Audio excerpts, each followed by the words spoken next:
Hello, I'm Lelda Smits for the Finance News Network, and joining me today from Commonwealth Bank of Australia for an outlook on the year ahead is its Chief Economist, Michael Blythe. Michael, welcome back to FNN. Thank you. The S&P ASX 200 index gained 15.1% over 2013. Where do you see the benchmark index trading over 2014? Well, we think it's going to move higher, maybe not quite at the sort of rate that we saw in 2013. Our forecasts have the ASX 200 about 10% higher at the end of this year, around that sort of 5750 type number. And which sectors are likely to support these gains and which are at threat of dragging on the broader bourse? Well, I think if you look at what's going to be driving the economy through 2014, it's a lot of those interest rate sectors. That stimulus Reserve Bank has been pumping in is starting to fire up in areas like construction. We think that'll flow through to retail. But the other area that we're watching is going to be those sectors that are exposed to the currency. Obviously, the Aussie dollar is a lot lower than it was this time last year. That is taking some of the drag off some of those sort of currency-related areas. We'd expect to see a better performance there. What it really means in a bottom line sense is the Aussie dollar, that drop, is now playing the usual sort of buffering role it does at a time when sort of global incomes are still pretty weak. We're going to get a bigger bang in Australian dollar terms this year because of that lower currency. So, Michael, where do you see the Australian dollar trading and ending this year? Sure. Well, we think the Aussie dollar will end this year at around about 89 cents, so not far from where it is today. Now, that drop that we saw from $1.05 this time last year down to 89 cents now, it was largely in anticipation of that shift in those quantitative easing policies in the rest of the world. One of the ways they're supposed to work is by putting downward pressure on their currencies, the US dollar in particular.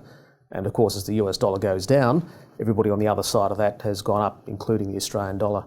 The process going into reverse, we think the US dollar will strengthen and the Aussie dollar will be weaker as a result. But a lot of that looks to be priced in, given where the currency is sitting right now. But certainly the risks do look to be on the downside. As global equity markets rallied in 2013, precious metal prices sank significantly. What do you think's in store for gold and silver this year?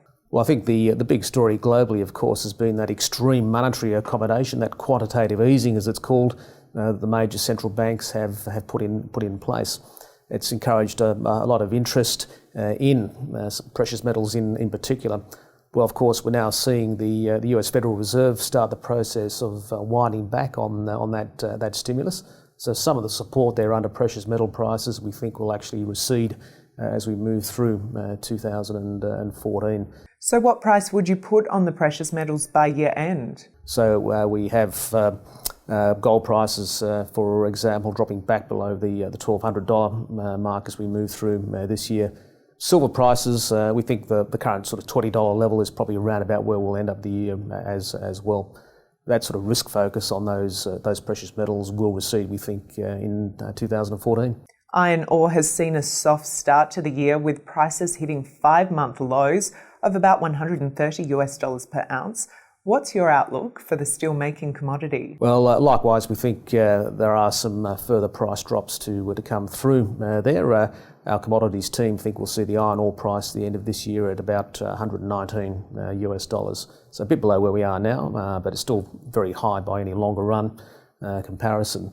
The other thing we need to bear in mind when we're thinking about from an Australian perspective, what it means for Australian incomes really depends on the Australian dollar. And that Aussie dollar, iron ore price and gold price and silver price for that matter will be much better behaved, if you like, because of that drop in the currency. Michael Blythe, thank you for your insights today. Thank you.